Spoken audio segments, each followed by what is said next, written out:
Hujan lebat yang disertai angin kencang menyebabkan sejumlah pohon besar dan tiang listrik roboh hingga menimpa sejumlah kendaraan di jalur Pantura Batang. Akibat kejadian ini, 3 orang tewas.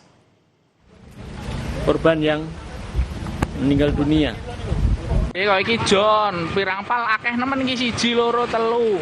Dari video amatir yang beredar, sejumlah kendaraan rusak parah akibat tertimpa pohon dan tiang listrik di sepanjang jalur Pantura Alas Roban, Batang, Jawa Tengah saat hujan deras disertai angin kencang menerjang.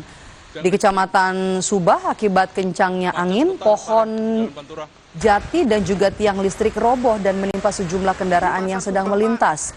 Akibat kejadian, 3 orang tewas tertimpa pohon dan jaringan listrik di sejumlah wilayah padam.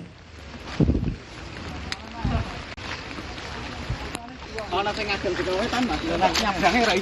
memang di wilayah Subah, di Adinuso khususnya itu beberapa pohon jati besar tumbang, kena tiang listrik itu, kemudian paltingnya juga roboh, merobohi beberapa pohonnya di pinggir jalan dan roboh ke tengah jalan, artinya melintang di jalan dan itu membuat arus lalu lintas lumpuh total.